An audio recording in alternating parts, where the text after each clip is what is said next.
Hello, everybody. The Iranian government is clearly running scared. They've been rattled by all these Israeli and American airstrikes. So, Israeli jets flying over their airspace, firing whatever missiles, dropping whatever bombs. I don't know about the ordnance. I've always been a complete civilian. The United States firing Tomahawk missiles and dropping whatever those special bombs that can penetrate through 100 meters of concrete and all that kind of stuff. So clearly they're rattled, and it's a humiliation because the Iranian government is unable to defend its territory, and that is surely the chief duty of any government. So the Iranian government is unpopular for various reasons. There's been economic hardship for years. They still haven't achieved a nuclear bomb if they were seeking to achieve one. They still haven't got nuclear electricity if they were seeking to achieve one. There's a lot of peculation. Now, they try to appeal to religious mania, and that resonates with a segment of the population, but it's not the case as it was in the 1980s. Even in the 1980s, there were secular elements. So there were people who would want a socialist society or a liberal society or something like that. But those who reject the theocracy is a larger percentage than it was before. I mean, obviously, I can't really talk statistics. I just don't know. It's not like you can do an opinion poll survey there, and elections are really no guide to public opinion, seeing as the Council of Guardians. They will vet the candidates and they will rule out those who question the establishment, a bit like people are proposing to do in Western so-called democracies. But back to this. Some high-ranking commanders of the Islamic Revolutionary Guard Corps have been slain, and so it turns out that Mossad, which is Israel's external intelligence agency, is operating inside the country, even with forces on the ground. Now, there could be Mossad officers, as in men and women who are actually Israelis themselves, or sometimes agents. They need to recruit people who are Iranian, ideally even inside the Islamic Revolutionary Guard Corps, inside the Iranian Air Force, inside the civil service, inside Iranian intelligence, whatever it is, who've got access to information that Mossad couldn't otherwise get, can get into buildings, can plant bombs and things like that. So the reports of 700 people arrested. How could they suddenly have found so many spies?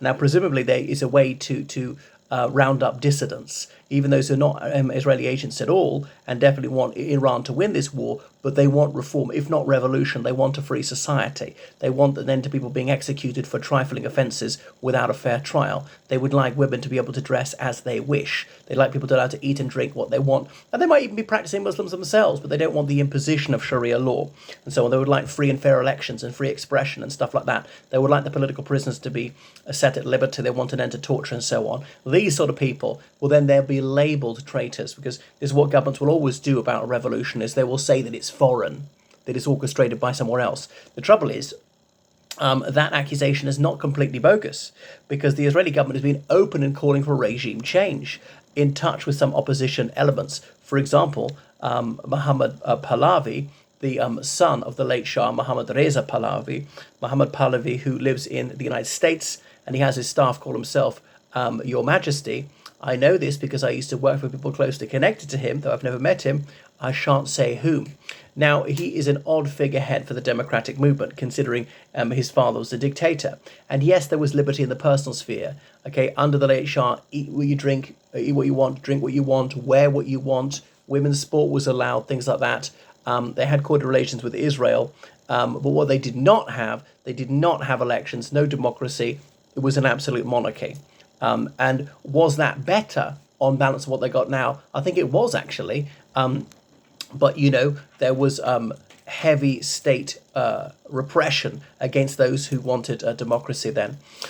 Anyway, so Iran has put to death 3 men whom it accused of being spies on behalf of Israel. Is that true? I just don't know. I think a fair trial is unknown in Iran, and in the Islamic Republic of Iran, some trials, even on capital cases, last only a few minutes. So yeah, it's horrific. So anyway, in their blind panic, they've lashed out, rounded up the usual suspects, I suppose just as a warning to even peaceful protesters that we will false accuse you of treason and you'll be executed in short order, so don't even think about it. And as usual, they got these people to confess on television, no doubt be executed. But, I mean, Israel was trying to get its own people back. If it gets Iranians as agents, does it try and exchange them? I don't think it does, actually, which is maybe foolish of them. I mean, what are they to release a handful of Palestinian prisoners and get these people freed? That would incentivize any Iranian who thinks as being an agent for Israel. Well, if I do get caught, Israel will get me out, but that's not going to happen. Now, as an Iranian, why would you work for Israel? Now, partly, it's hard to see of any ideological reasons. Okay, you might want to overthrow your own regime, but Iran could be defeated and the regime could still stay. At the moment, I don't see any sign that there's going to be a revolution right now. I have not heard of any street demonstrations or anything like that.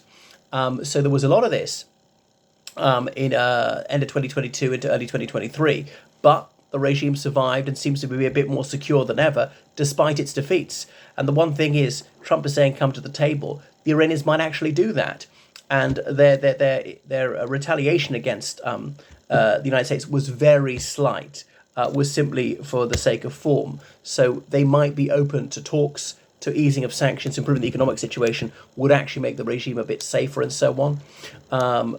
Goodness. So anyway, I think the Iranian government for the moment is fairly safe. I mean, there was a false rumor that the President Pezeshkian had resigned. Now remember, he's the doctor who became president in March 2024 when the previous one was killed in a plane crash. A helicopter crash. I thought, well, that was just an accident. It wasn't well maintained. Sanctions, they can't get spare parts. It got me thinking, was that sabotage? Would Mossad want to take him out? I've got no evidence that it was. I've not even heard that speculation. I could be wrong.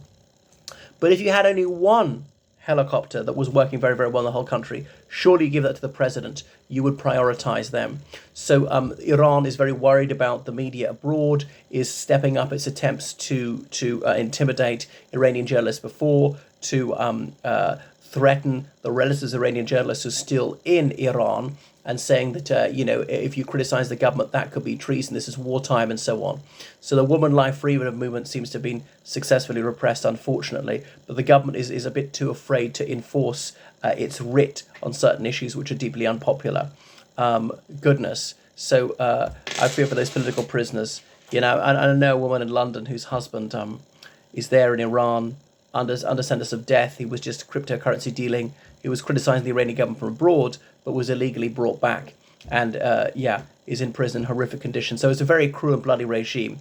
Yeah, much though I'm against the American and Israeli attacks on Iran, that doesn't mean I hold any brief for the Grand Ayatollah Ali Khamenei or President Pezeshkian and so on.